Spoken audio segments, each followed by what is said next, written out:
সবাইকে জানাই সুপ্রভাত। আশা করি আপনারা সকলেই খুব ভালো আছেন।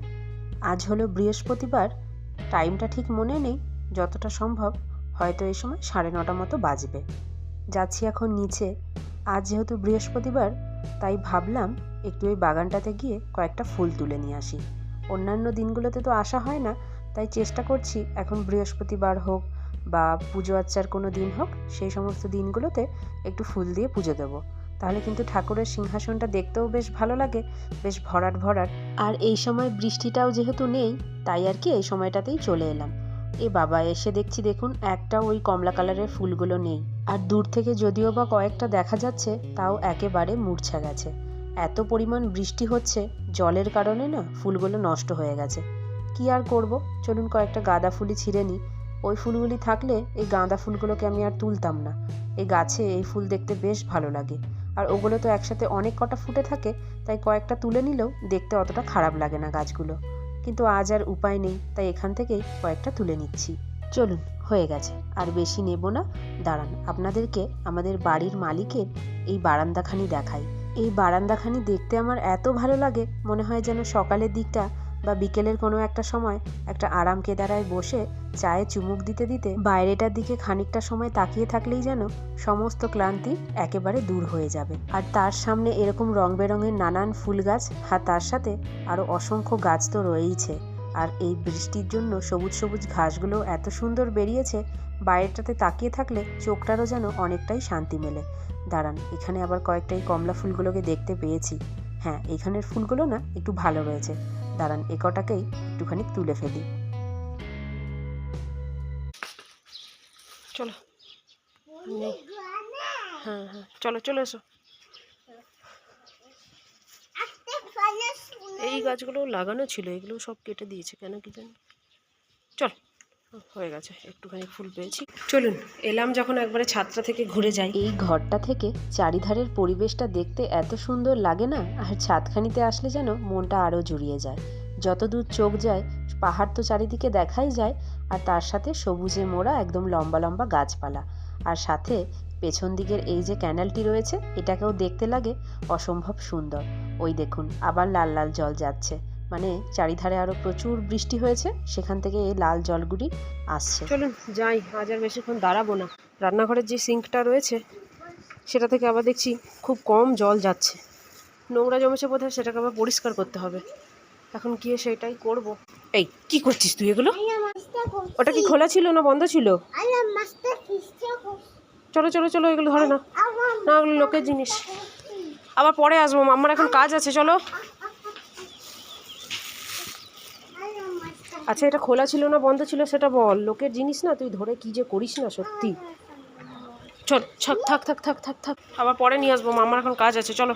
ঘরের অবস্থা দেখেছেন, গোটাটা একেবারে ছড়ানো।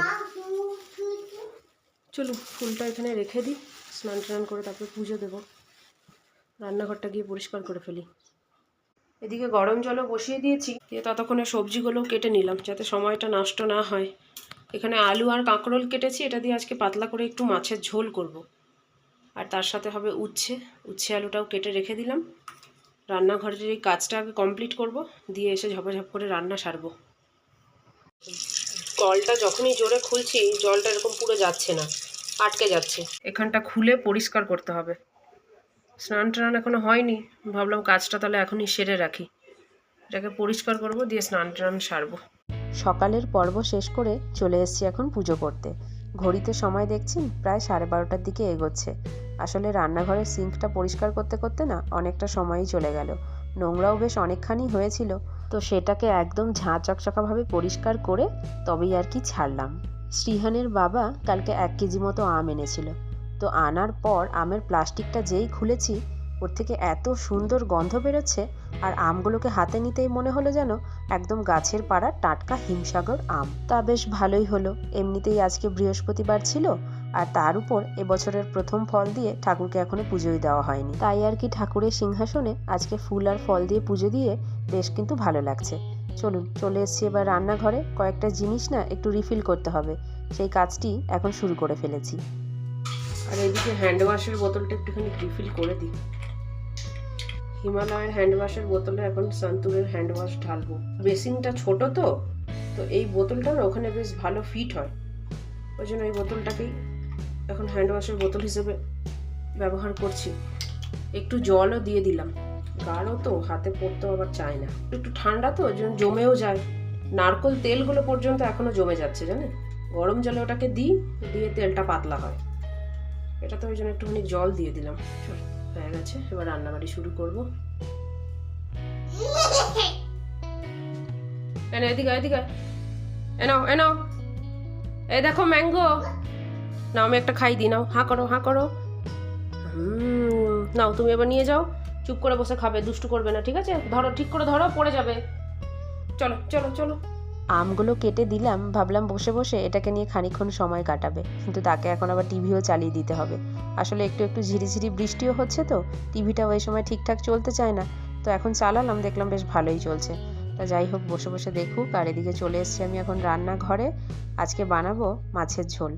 মাছগুলোকে ভাজতে দিয়ে দিলাম, আর ওদিকে একটু গুঁড়ো মশলার জন্য একটু গোটা ধনে, গোটা জিরে আর দুটো শুকনো লঙ্কা শুকনো খোলায় ভেজে নিয়ে শিলের মধ্যে রেখে দিলাম। এদিকে তরকারিটা বসিয়ে দিই, তারপর ওটাকে গিয়ে আবার বেটে ফেলবো। তেজপাতা আর কালো জিরা ফোড়ন দিলাম, আর তার মধ্যে কেটে রাখা আলু আর কাঁকরোলটাকে দিয়ে দিয়েছি। এর মধ্যে এবার নুন আর হলুদ দিয়ে ঢেকে ঢেকে বেশ লাল করে এটাকে ভেজে নেব। সবজিপাতি দিয়ে মাছের ঝোল খেতে শ্রীহানের বাবা আবার খুব একটা পছন্দ করে না, তবে এখন যেহেতু প্রায়ই এই সিজনাল সবজিগুলো দিয়ে মাঝে মধ্যেই আমি ঝোল বানাই, তাই আর কি একটু বাধ্য হয়েই ওর বাবাকে এটা খেতে হয়। আর এটা খারাপই বা কি বলুন তো, সাথে সবজিও খাওয়া হয়ে যায় আর মাছটাও খাওয়া হয়ে যায়। এই দেখুন, সবজিগুলো এদিকে বেশ লাল লাল সুন্দর করে ভাজা হয়ে গেছে। দিয়ে দিচ্ছি এর মধ্যে খানিকটা পরিমাণ গরম জল, আর ঢেকে ঢেকে যেহেতু ভেজেছিলাম, দুটো জিনিসই একদম ভালো মতনই আধা সেদ্ধ হয়েই গেছে। আর এই সময় দিয়ে দিলাম সামান্য চিনি, আর এইটুকু চিনি না পড়লে তরকারিতে কিন্তু একদমই স্বাদ লাগে না। আর আলুগুলোও সেদ্ধ হয়ে গেছে, কয়েকটা আলু আমি বাটিতে তুলে নিয়েছি, এটাকে এবার হাতার সাহায্যে একটু করে গলিয়ে দিচ্ছি। এই আলুর গলানোটা তরকারির মধ্যে পড়লে কিন্তু তরকারিটা খেতে ভীষণ ভালো লাগে, আর ঝোলটা একদমই পাতলা না হয়ে একটু মাখো মাখো হয়। নুন ঝাল একদমই ঠিকঠাক হয়েছে। আর ওই যে গুঁড়ো মশলাটা বেটে রেখেছিলাম, সেটাকে একটু ঝোলের উপর দিয়ে খানিকক্ষণ ঢাকা চাপা দিয়ে এই যে তরকারিটা এখন নামিয়ে ফেলেছি। দেখি তোমার কি এসছে অনলাইনে। কি মোজা? খোলা দেখি কেমন, কোয়ালিটিটা কেমন সেটা দেখি।